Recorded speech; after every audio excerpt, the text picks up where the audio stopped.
Hello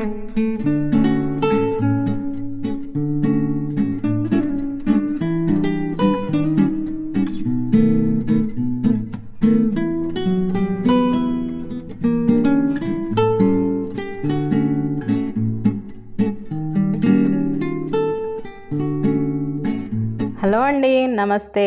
welcome back to my channel Samyu blogs. Happy Saturday. ఈరోజు నేను morning లేచి పూజ కూడా చేసేసుకున్నాను. ఇంకా మార్నింగ్ బ్రేక్ఫాస్ట్ నుంచి లంచ్ వరకు ఏమేమి చేసుకున్నానో మీకు చూపిస్తున్నాను అనమాట. ప్రొడక్టివ్గా నా సాటర్డే అయితే ఇలా జరిగింది. సో ఆఫ్టర్నూన్ అయితే నేను వాయిస్ ఓవర్ ఇచ్చి డిఎంఎల్ పెడదామని అనుకుంటున్నాను. సో అలాగే అవుతుంది. ముందుగా నేను బ్రేక్ఫాస్ట్కి ఇడ్లీ ప్రిపేర్ చేస్తున్నాను అనమాట. అయితే మార్నింగే ఉల్లి టమాటా చట్నీ చేశాను, దాంతోపాటు ఇడ్లీ అనమాట. సో ముందుగా ఇడ్లీ ప్లేట్కి ఇలాగా నెయ్యిని రాసి నేను ఇడ్లీ బ్యాటర్ని వేసుకుంటున్నాను అనమాట. ఇంకా ఈ ఒక్క ప్లేటే పెడుతున్నాను నేను. సో ఎలక్ట్రికల్ రైస్ కుక్కర్లో వెళ్ళి పెట్టేస్తున్నాను. ఇందులో అయితే ఒక 15 మినిట్స్లో మొత్తం బాగా కుక్ అయిపోతుంది. అండ్ నెక్స్ట్ నేను డీటెయిల్గా అయితే చూపించలేదు చట్నీ. అది మీకు ఇంట్రెస్ట్ ఉంటే నేను మళ్ళీ చేస్తాను వీడియో చట్నీ మీద. ప్రస్తుతానికైతే నేను ఈ వేపుకున్నదంతా నేను మిక్సీ జార్లో వేసుకొని ఇప్పుడు అందులో సాల్ట్ను కొంచెం షుగర్ కూడా వేసుకున్నాను. టమాటా కదా, కొంచెం షుగర్ వేసుకుంటే మంచి టేస్ట్ వస్తుంది. సో ఇదంతా కలిపి నేను ఇప్పుడు మిక్సీ చేసేసుకుంటున్నాను అనమాట. సో ఎప్పుడైనా మార్నింగ్ ఇలా ఇడ్లీ బ్యాటర్ కానీ దోశ బ్యాటర్ కానీ ఉంటే ఆ రోజు ప్రశాంతంగా లెగవచ్చు. మార్నింగ్ ఏంటి టిఫిన్ అనుకునే బదులు ఇలా బ్యాటర్ని రెడీ చేసుకుంటే బెటర్ కదా. ఇంకా తర్వాత మధ్యాహ్నంకి వచ్చి నేను సాంబార్ చేస్తున్నాను. సో దానికోసం అని పప్పుని నానబెట్టుకున్నా. ఇది నా కొత్త కుక్కర్ అండి, పిజన్ కంపెనీది 3 లీటర్ కుక్కర్ అనమాట. స్టీల్ కుక్కరే. ఈరోజు ఉమెన్స్ డే స్పెషల్ అని మా ఆయన గిఫ్ట్ ఇచ్చారు నాకు కుక్కర్, ఇంకా బాగా వంటలు చేయనేసి. బ్లాగ్స్కి పనికొస్తుంది కదా అనేసి నేనే తీసుకున్నాను. ఇంకా పప్పులో కొంచెం ఇలా టమాటా కూడా వేసుకొని నేను పప్పునైతే ఉడికించుకుంటున్నాను. అయితే ఈ సాంబార్ నేను ఆకుకూరతో చేస్తున్నాను. ఆకుకూర కూడా యాడ్ చేస్తున్నా. యాక్చువల్లీ మొన్న చుక్కకూర కొన్నాను. అదేంటయిందంటే కొంచెం ఎక్కువైంది ఆకు. అది ఉంచేసి ఇలా సాంబార్లోకి వేసుకుంటున్నాను అనమాట. చుక్కకూర అనే కాదు, తోటకూర కూడా వేసుకోవచ్చు మనం సాంబార్ చేసేటప్పుడు. పప్పును ఉడికించేటప్పుడు క్యాప్ పైకి పొంగిపోకుండా నేను కొద్దిగా ఆయిల్ని కూడా యాడ్ చేసి ఇలా మూత పెట్టేసుకొని విజిల్ కూడా పెట్టేసుకున్నాను. ఇంకా తర్వాత ఈలోపు నేను మట్టి కుండలో చేస్తున్నాను. సో అందులో కొద్దిగా వాటర్ వేసి మరిగించుకుంటున్నాను. ఇంకా వెజిటేబుల్స్ అన్నీ కట్ చేసి పెట్టుకున్నాను అనమాట. ఈలోపు పప్పు ఉడికిపోయిందండి. ఇంకా తర్వాత మట్టి కుండలో ఉన్న వాటర్ అంతా మరిగించుకొని పడేశాక ఇప్పుడు అది వేడి చేసుకొని నేను ఆయిల్ వేసుకొని తాలింపు వేసుకున్నాను. నేను అంత డీటెయిల్గా పెద్దగా చూపించట్లేదు, సో ఫాస్ట్గా చెప్పేస్తున్నాను అనమాట. సో తాలింపు వేసుకొని అందులో కొద్దిగా ఇంగు వేసుకున్నాను. మీకు తెలిసే ఉంటుంది కదా, అందుకని ఎక్కువ డీటెయిల్గా చూపించట్లేదు. ఇంకా తర్వాత లైట్గా పసుపు కూడా యాడ్ చేసేస్తున్నాను ఇక్కడే. కొద్దిగా ఫ్రై అయిపోయాక పచ్చిమిర్చి కరివేపాకు కూడా వేసుకోవాలి.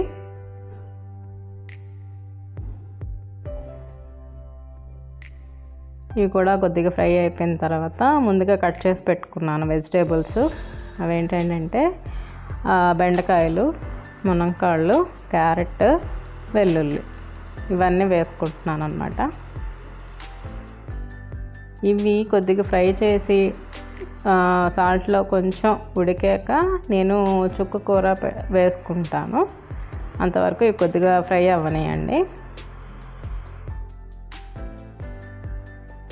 కొత్త కుక్కర్ కదా, పప్పు ఎలా ఉడుకుతుందా లేదా అని డౌట్ వచ్చింది, కానీ బాగానే ఉడికింది. చూపిస్తాను మీకు కూడా. కొద్దిగా సాల్ట్ వేసుకొని ఇది మూత పెట్టేసుకుని ఉడికించుకుందాము. ఇంకా తర్వాత పప్పు క్యాప్ తీస్తుంటే ఇంకా ఆవిరైతే అలాగే ఉంది కాబట్టి ఇంక అప్పుడే రావట్లేదు. ఇంకా డిష్ వాషర్ అయితే ఫుల్ అయిపోయింది కాబట్టి రాత్రే వేసుకుంటాను, మార్నింగ్ కల్లా రెడీగా ఉంటాయి కదా సామాన్లు అనేసి.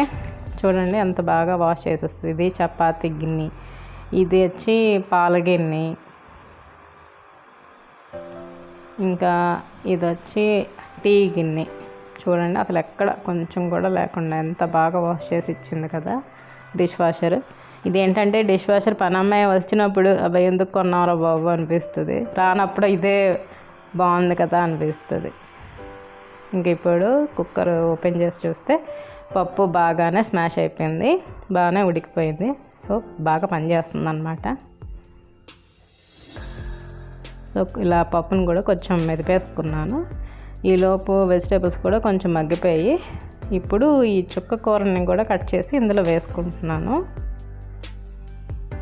ఎటువంటి డిఫరెన్స్ రాలేదండి సాంబార్లో ఈ చుక్క కూర వేయడం వల్ల, ఎప్పట్లాగే అనిపించింది. కానీ ఆకుకూర తిన్న ఫీలింగ్ ఉంటుంది కదా, సో ఇలా కూడా చేసుకోవచ్చు సాంబార్ని మనం. సో అందులో నేను కొద్దిగా కారం కూడా వేసుకుంటున్నాను. ఇది ఇంకొంచెం మగ్గిపోయిన తర్వాత మనం ఉడికించిన పప్పును కూడా వేసుకోవాలి. సో బాగానే ఉడికింది, దీన్ని కొంచెం కలుపుకుంటున్నాను అలాగా. ఆ తర్వాత ఇలా ముందుగానే ఉడికిపెట్టుకున్నాం కదా పప్పును కూడా తీసుకొని వేసుకుంటున్నాను. దీంట్లో తగినంత వాటర్ వేసుకోవాలి. మీకు ఎంత పలచగా కావాలంటే అంతవరకు వాటర్ వేసుకోండి. ఎంతైనా సాంబార్ మట్టి కుండలో చేస్తే ఆ టేస్టే వేరే లెవెల్ అండి, చాలా బాగుంటుంది. సమ్మర్లో మట్టి కుండలు వాడడం వల్ల అంటే ఎప్పుడైనా మంచిదే మట్టి కుండలు వాడడం, కాకపోతే చలికాలంలో వర్షాకాలంలో ఏంటంటే అవి సరిగా క్లీన్ చేయకపోతే సన్లైట్కి ఉంచకపోయినా కొంచెం ఫంగస్ లాగా వస్తుంది అన్నమాట. సో అందుకే ఎక్కువగా సమ్మర్లోనే వాడతారు. అలాంటి ఇబ్బంది ఏమి రాదు కాబట్టి మనం ఎప్పుడైనా వాష్ చేసిన తర్వాత ఒక్కసారి బాల్కనీలో అలా పెట్టేయాలి. ఒక రోజంతా అలా వదిలేసిస్తే మనం తర్వాత లోపల పెట్టుకున్న పెద్ద ఫంగస్ లాగా ఏం ఫామ్ అవ్వదు. ఎందుకంటే మట్టి కుండల్లో వంట చేస్తే కనుక 90% న్యూట్రిషన్ వాల్యూస్ అలానే ఉంటాయి. సో ఆ తర్వాత ఇక్కడ చింతపండు పులుసు, సాల్ట్, సాంబార్ పొడి, ఇంకా షుగర్ కూడా వేసుకొని ఇంక అన్నీ సరిపోయేలేదో చూసుకొని మూత పెట్టి బాగా సిమ్లో ఉడికించుకోవాలన్నమాట. ముక్కలన్నీ బాగా మగ్గేంత వరకు ఉడికించేస్తే అయిపోయినట్టే సాంబారు.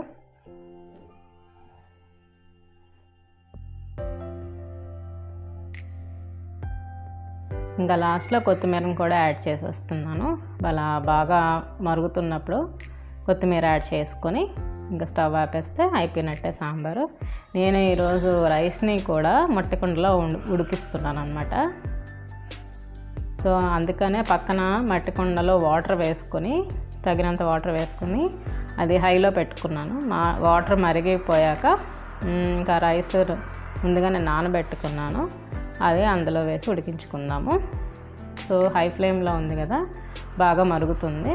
సో ఈ టైంలో నేను రైస్ని వేసేస్తున్నాను, నానబెట్టుకున్నాను కదా అదంతా వేసుకుంటున్నాను.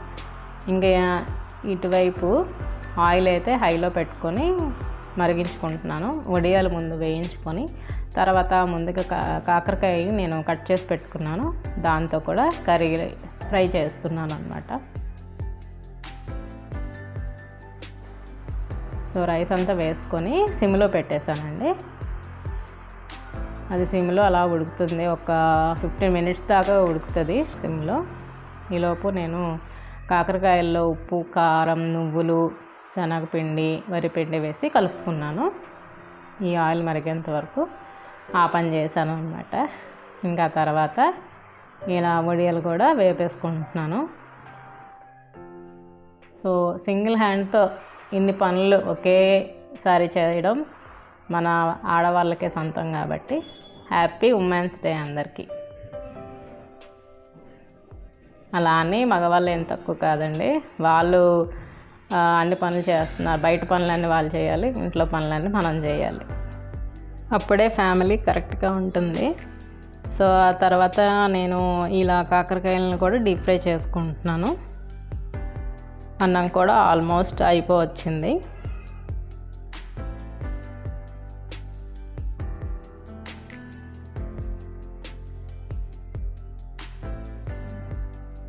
చూడండి, ఆ తర్వాత మెల్లిమెల్లిగా ఒక్కొక్కటి క్లీన్ చేసుకుంటున్నాను. ఈ డీప్ ఫ్రై చేస్తూ మధ్యలో గ్యాప్ ఉంటుంది కదా, ఆ గ్యాప్లో అన్నీ క్లీన్ చేసుకుంటున్నాను. ఇక్కడ దీపాలు ఇంకా వెలుగుతూనే ఉన్నాయి. సో రైస్ కూడా ఆల్మోస్ట్ అయిపోయింది. ఇంకా కొద్దిగా వాటర్ ఉందండి, అది కూడా అయిపోతే మనం ఆపేయచ్చు. ఇప్పుడైతే క్యాప్ ఫుల్గా పెట్టుకోవచ్చు, ఎందుకంటే మళ్ళీ పొంగదు అది. ఎప్పుడైతే పొంగుతుందో అప్పుడు మాత్రమే క్యాప్ కొద్దిగా ఓపెన్ చేసి పెడితే అంత పొంగదు, పైకి రాదనమాట వాటర్. సో కాకరకాయలన్నీ ఇలా ఫ్రై చేసుకుంటున్నాను. రైస్ కూడా అయిపోయింది, నేను ఆపేసాను అనమాట. అది క్లిప్ మిస్ అయింది. ఇంకో ట్రిప్ కూడా వేసుకుంటున్నాను.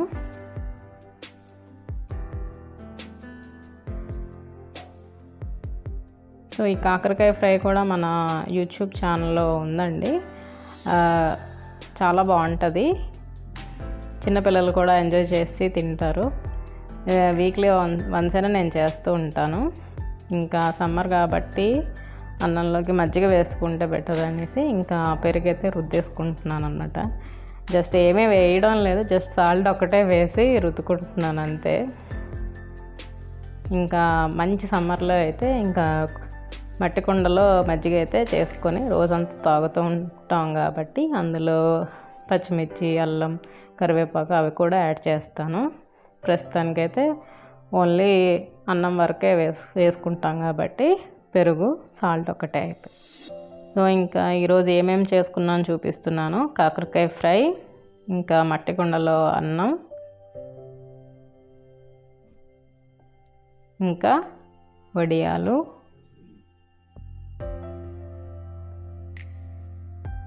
ఇంకా మజ్జిగ,